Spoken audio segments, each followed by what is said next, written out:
My name is Helen Collins. I'm 29 years old, and I work at the local library in a small town that most people have probably never heard of. My life is simple, maybe too simple for some, but it's mine. I've always been the quiet type, preferring the company of books to the loud outside world.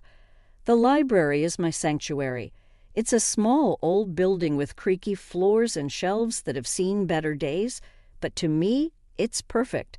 Every day I open the library doors at 8 a.m., turn on the lights, and breathe in the familiar scent of books. It's a routine that never gets old.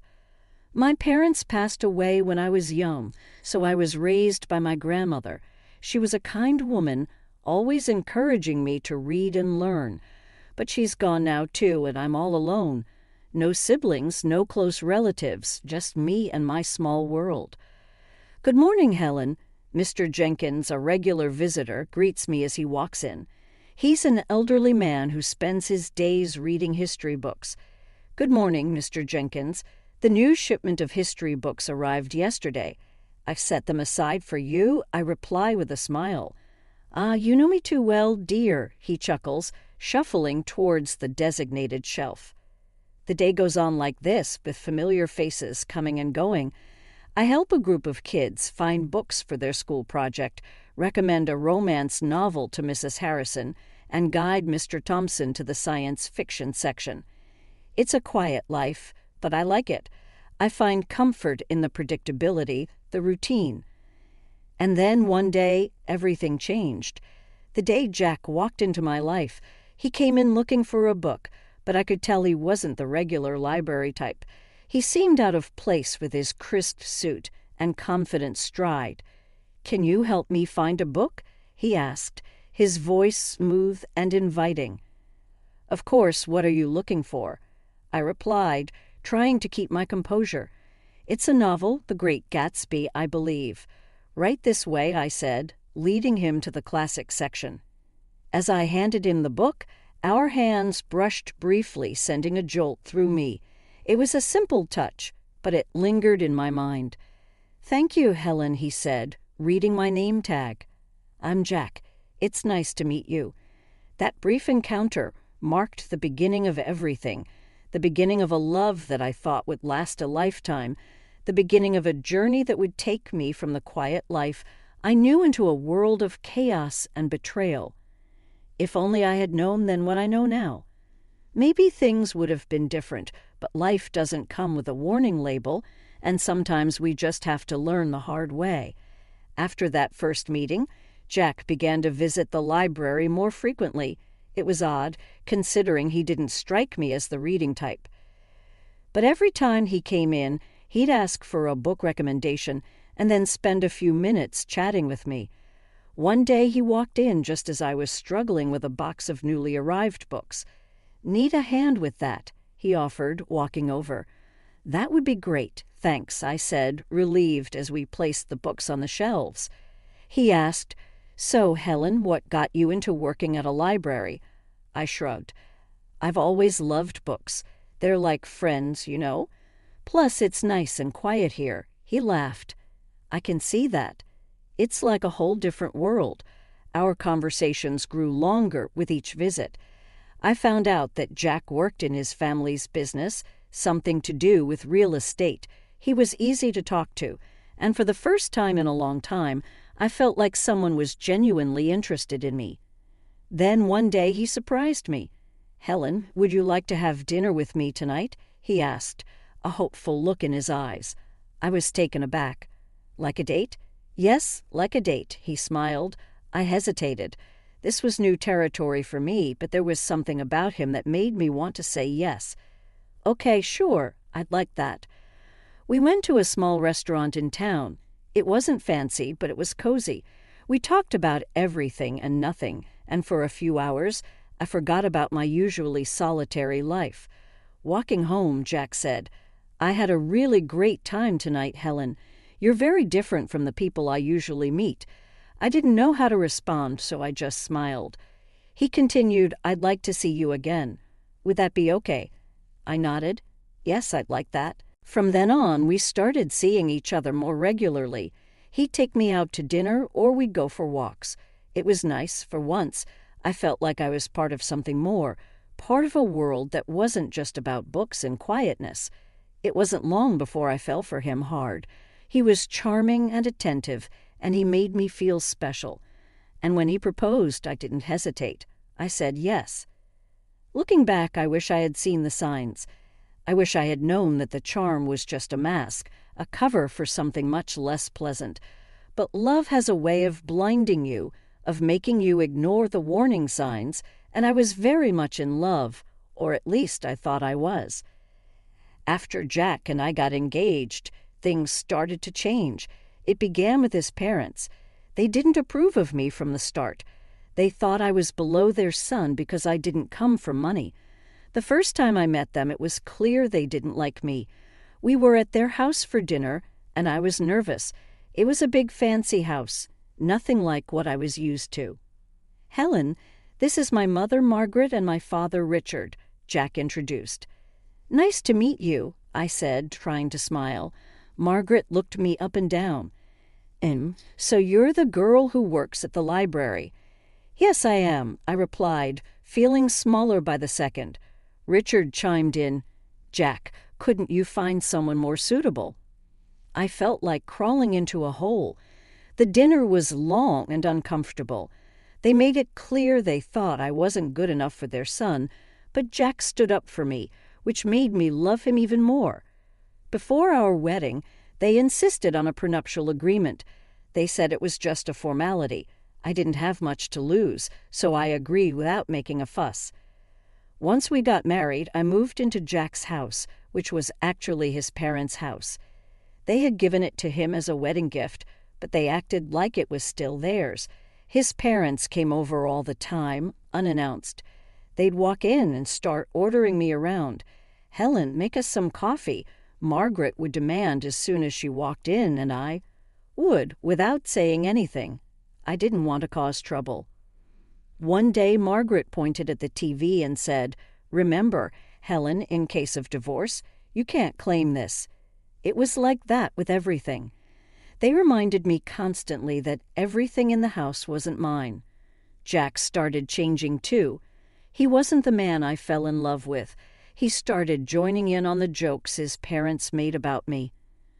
One evening I was trying to decide what to wear for a family event.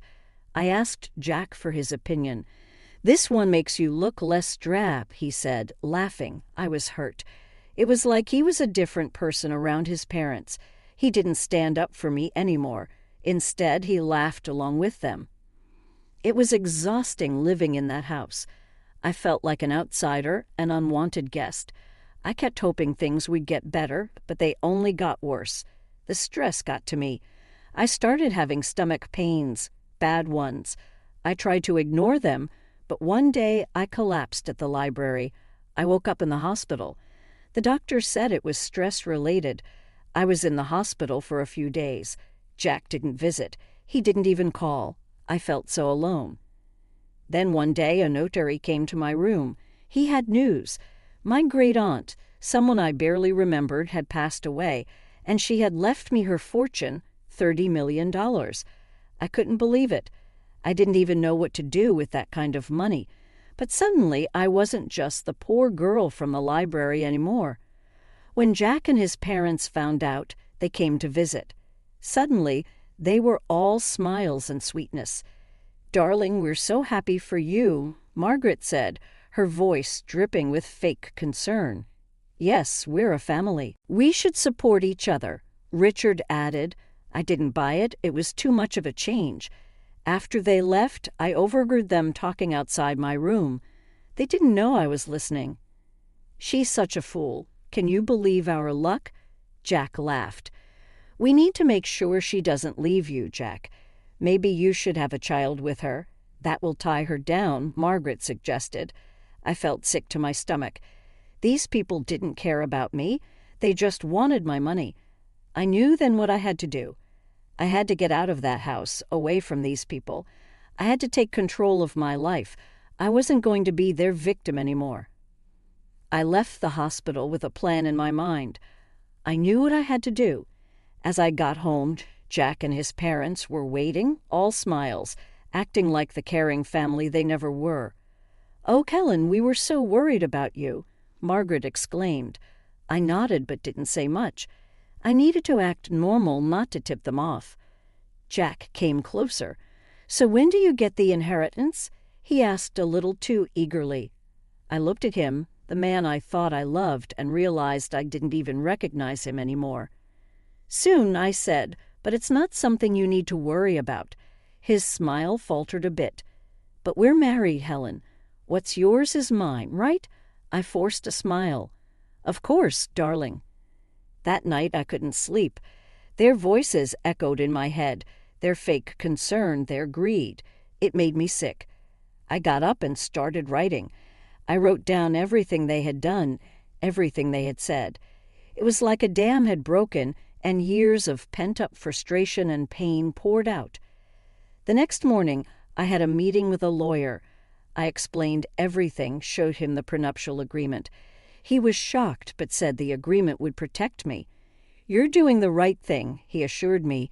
When I got back, I found Jack and his parents in the living room. They looked up as I walked in. "There she is, our brave girl," Richard said with a smile that didn't reach his eyes. I sat down, clutching my purse. "I have something to say." They all looked at me, curious. "I'm filing for divorce," I said, my voice steady. The room went silent. Then Margaret erupted. "What? You ungrateful little—" Jack was on his feet. "Helen, you can't be serious. We love you, do you?" "Because I don't feel loved, I feel used," I said. Margaret was fuming. "We'll sue you. We'll take half of your inheritance." I reached into my purse and pulled out a copy of the prenuptial agreement. "Actually, you can't.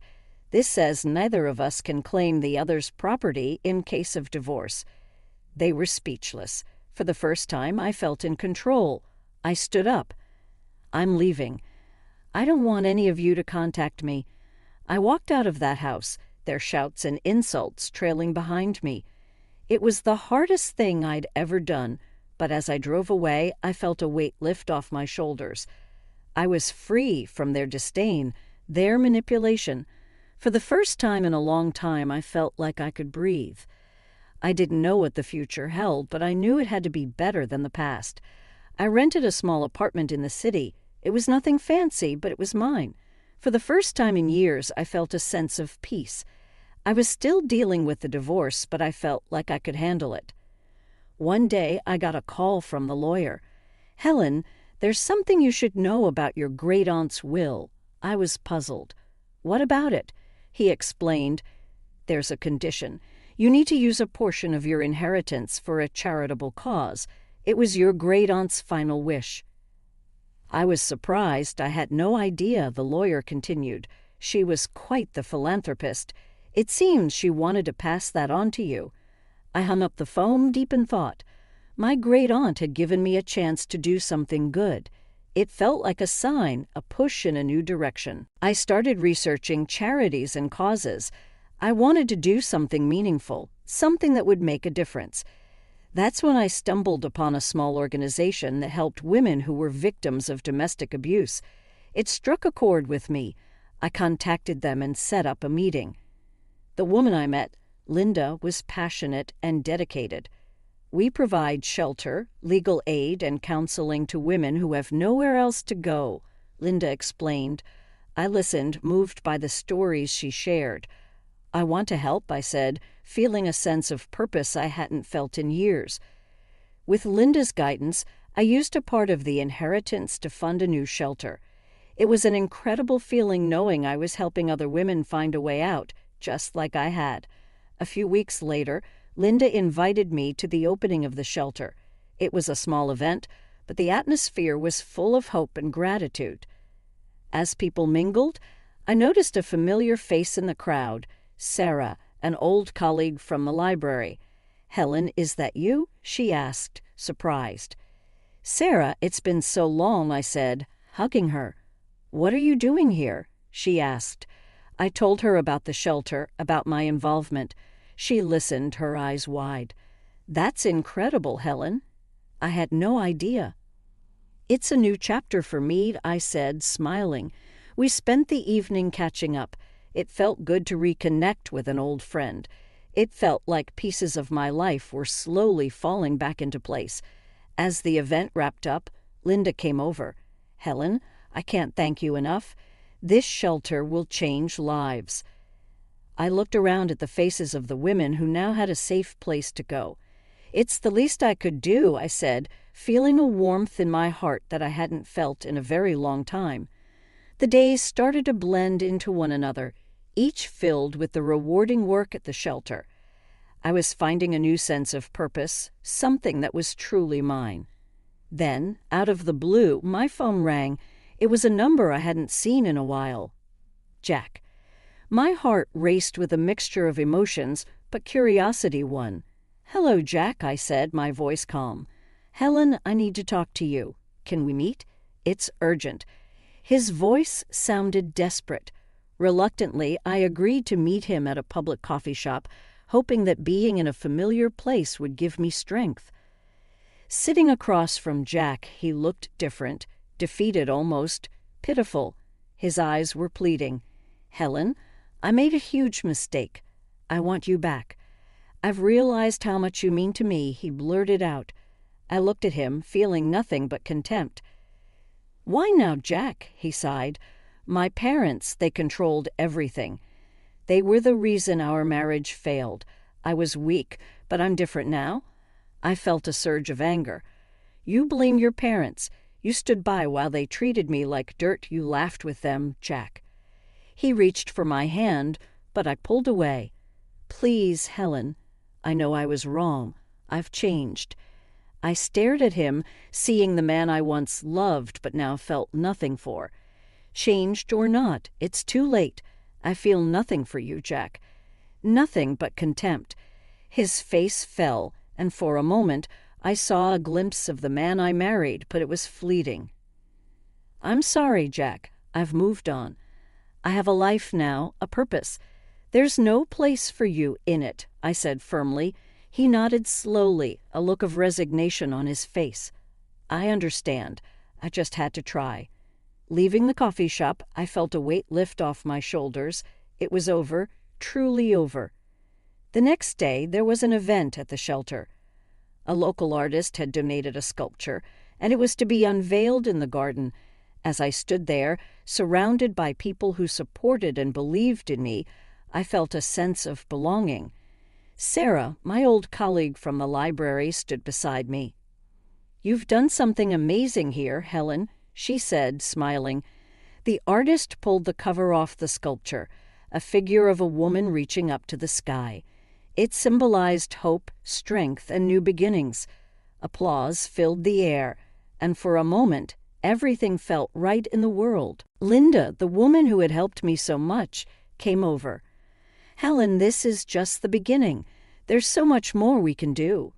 I looked around at the faces filled with hope and knew she was right. This was my new beginning, and I was ready to embrace it fully. My new life was busy and fulfilling. Every day at the shelter brought new challenges and rewards. My confidence grew, and for the first time in years, I felt in control of my destiny. I even started taking self-defense classes, something I would have never imagined doing before. One day, as I was leaving the shelter, I saw a car parked outside. It was my mother-in-law, Margaret, and she stepped out as soon as she saw me. "Helen, we need to talk," she said, her voice softer than I'd ever heard. "I have nothing to say to you, Margaret," I replied, my voice steady. "Please just hear me out. I've realized how wrong we were," she pleaded. I stopped and looked at her. She seemed genuine, but I couldn't forget the past. "What do you want, Margaret?" "I want to apologize. I treated you terribly. I've lost my son because of it, and I don't want to lose you too. You were like the daughter I never had," she said, her eyes glistening with tears. I felt a pang of something. Sympathy, perhaps, but I pushed it away. "Margaret, you made my life a living hell. An apology won't change that. I've moved on, and I suggest you do the same," I said firmly. She reached out to me, but I stepped back. Please, Helen. I know I can't undo the past, but I want to make things right. I shook my head. It's too late for that. Goodbye, Margaret. As I walked away, I felt her gaze on my back, but I didn't look back. I had learned to stand up for myself, and there was no going back to the way things were. The next day, I received a letter from Jack's lawyer. He was contesting the divorce settlement. I wasn't surprised, but I was ready. I met with my lawyer, a sharp woman named Rachel. He's got no leg to stand on, Helen. The prenuptial agreement is clear. He's just trying to intimidate you, she said confidently. I nodded. I'm not afraid of him anymore. Let's fight this. The court date arrived, and I walked in with my head held high. Jack was there with his lawyer, and for a moment, our eyes met. There was a flash of the old Jack, the one I had loved, but it vanished quickly. The judge listened to both sides and then made her decision. The prenuptial agreement stood, and Jack's claims were dismissed. I felt a surge of relief and triumph. After the court session, Jack approached me. Helen, I'm sorry. I was wrong, he said, his voice low. I looked at him, seeing the man I once loved but now felt nothing for. Goodbye, Jack. Take care of yourself, I said, and walked away. As I left the courtroom, I felt a sense of closure. That chapter of my life was finally over, and a new one was just beginning. At the shelter, we were planning a fundraiser, and it was taking all my attention. The support from the community was overwhelming, and I felt a deep sense of gratitude. The night of the fundraiser arrived, and the place was buzzing with energy. People from all walks of life had come to support our cause. As I looked around, I realized how far I had come, from a quiet, timid woman to someone who stood up for herself and others. Helen, you did it. This is amazing, Sarah said, coming up to me. I smiled. We did it, and there's so much more to do. As the event went on, I felt a sense of accomplishment and purpose. This was my life now, and I was exactly